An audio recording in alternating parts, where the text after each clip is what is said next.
안녕하세요. 아나운서 허연주입니다. 목포 MBC, 여수 MBC가 공동으로 제작하는 다가온 뉴스 시간입니다.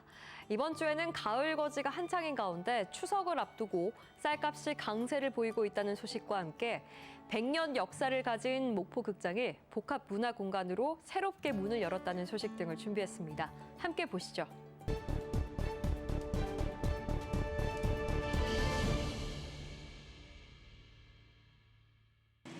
논 가장자리를 지나는 콤바인, 베어진 벼가 기계에 차곡차곡 실립니다.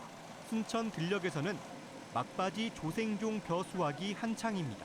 날씨가 오락가락했지만 지난해보다 병해충 피해가 줄어 품질과 생산량이 우수합니다. 고시가리에 비해서 그 수확량이나 품질 면에서 아마 월등하지 않나 싶습니다. 올해 이제 고온 다습했음에도 불구하고 작황이 예년에보다 더 낫습니다. 수확한 벼는 인근에서 도정한 뒤 곧바로 소비자에게 유통됩니다. 쌀 작황은 나쁘지 않다는데 시장 가격은 강세를 보이고 있습니다. 순천 지역 쌀 20kg 한 포대 소매 가격은 64,700원. 지난해보다 약 20% 오른 것으로 전국 쌀 시장이 비슷한 양상입니다. 다른 물가도 많이 올랐지만 쌀은 필수 먹거리인 만큼 소비자가 느끼는 부담이 큽니다. 사람이 굶고는 살 수는 없으니까 쌀은 먹어야 되는데 국민들은 살기 진짜 힘들어요. 쌀값 하락을 막기 위해 지난해 정부가 쌀을 평년보다 많이 사들였고 벼멸구 등 병충해가 심각해 생산량이 줄어든 게 현재 영향을 주는 겁니다. 쌀값은 햅쌀이 본격적으로 풀리는 10월 중순이 지나야 안정될 전망입니다. 특히 농협 판매 등을 제외하면 중간 유통 구조가 복잡한 상황이라서 이를 개선하는 정책도 시급하다는 목소리입니다. 소비 구조를 해결하지 않는 한 시장의 비중 물량을 풀어도 시장 가격 하락으로 나타나지 못할 것 같거든요. 그래서 이런 소비 구조, 유통 구조를 좀 개선을 해서 추석을 앞두고 먹거리 물가가 들썩이는 가운데 정부는 비축 양곡 5만 5천 톤을 시장에 공급하는 등 쌀값 안정에 나섰습니다. MBC 뉴스 유민호입니다. 100년 가까운 세월을 품은 목포극장이 복합문화공간으로 새롭게 문을 열었습니다. 재개관 첫 작품은 장가가는 길. 몽골을 배경으로 목포 청년이 몽골 여자친구를 찾아가는 여정을 담은 로맨스 영화로 국제교류와 지역 정서를 함께 녹여낸 작품입니다. 사단장을 마친 극장은 총 3곳의 상영관을 갖췄습니다. 이 가운데 2곳은 영화 전용관으로 나머지 한 곳은 소극장 형태의 청소년 전용관으로 운영될 예정입니다.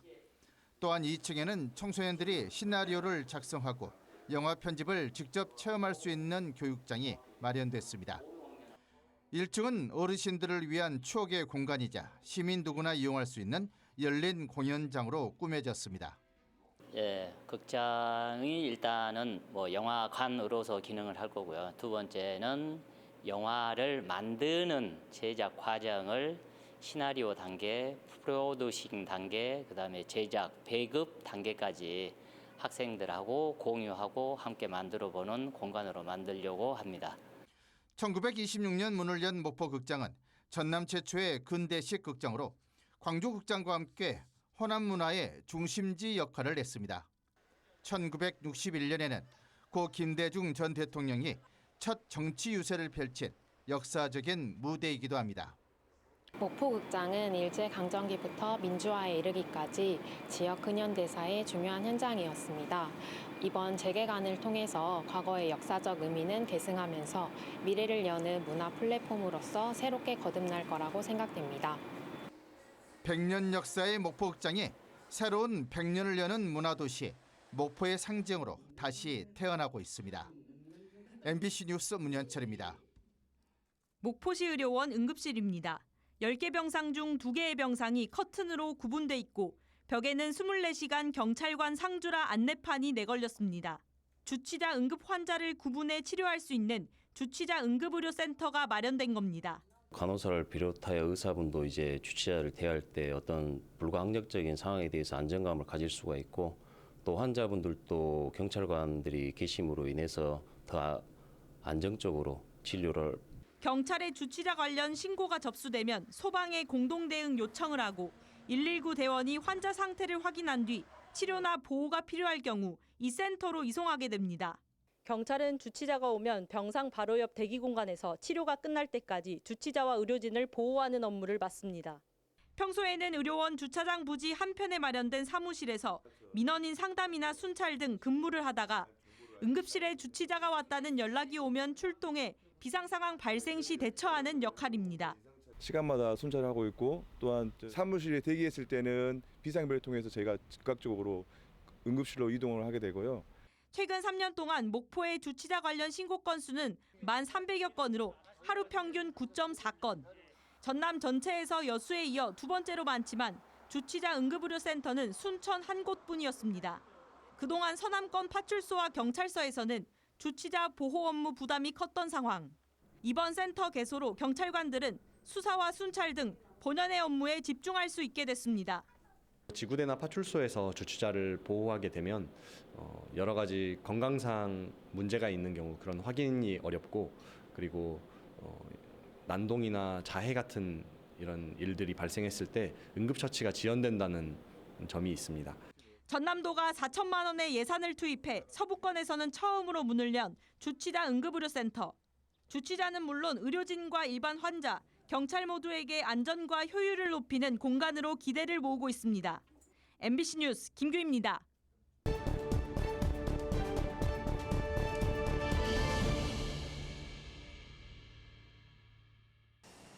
영암의 한 선박 제조 공장에서 작업자 관리직을 맡고 있는 A씨는 최근 스트레스에 시달리고 있습니다.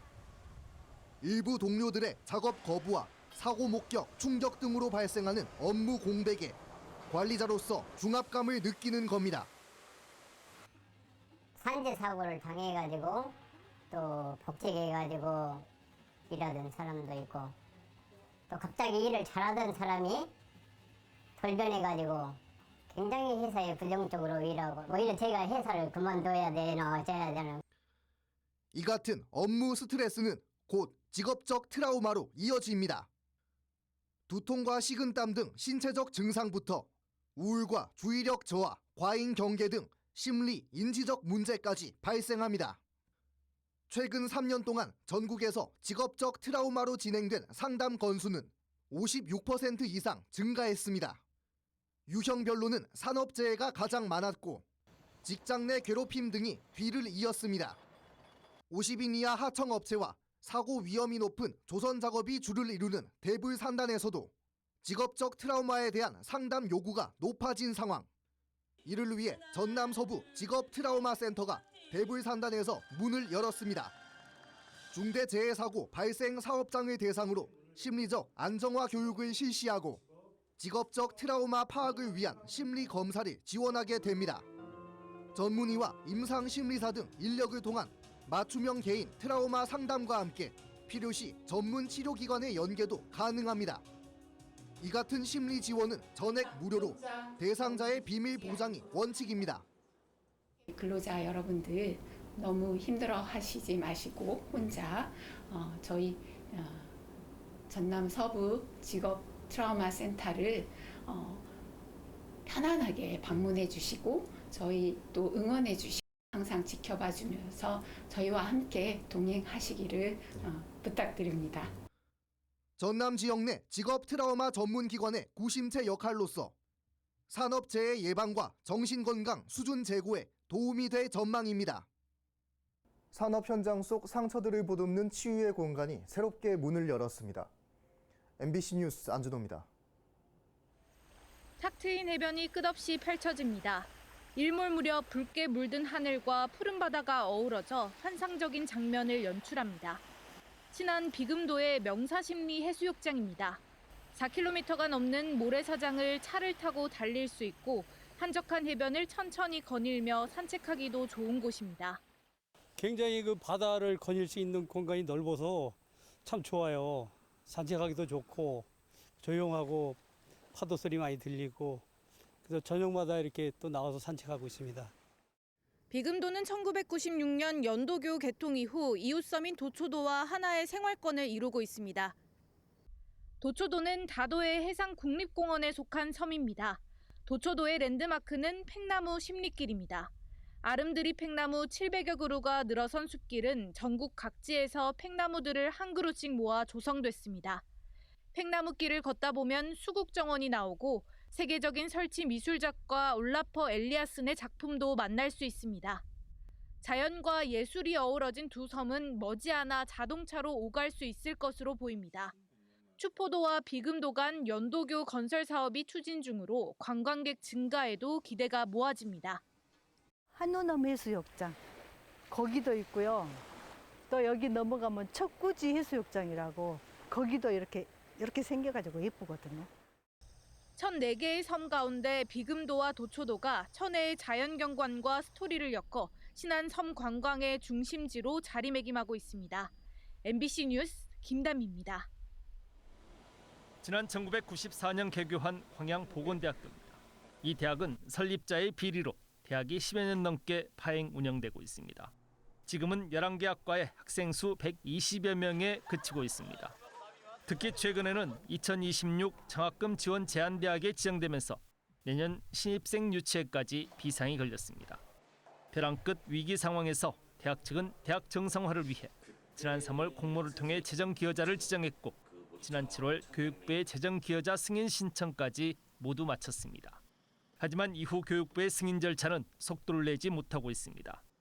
대학 설립자의 교비 횡령 금액이 400억 원대에 이르고 있는데 현재 계획된 재정 기여자의 기여금 규모가 절반에 불과하다는 이유 때문입니다.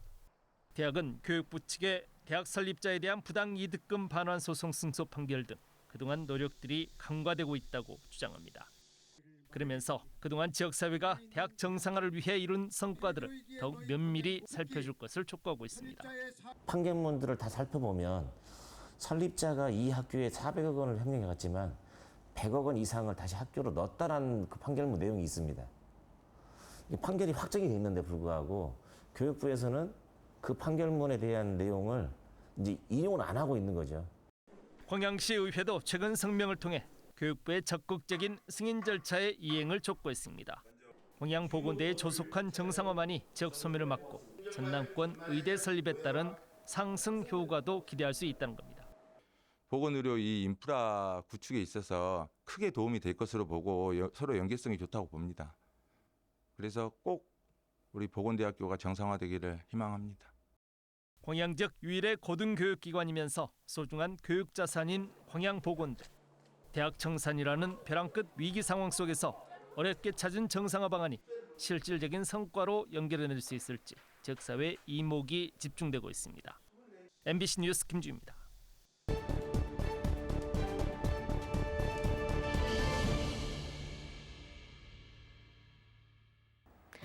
오늘 다가온 뉴스는 어떻게 보셨나요? 다음 이 시간에도 더 풍성한 소식으로 찾아뵙겠습니다.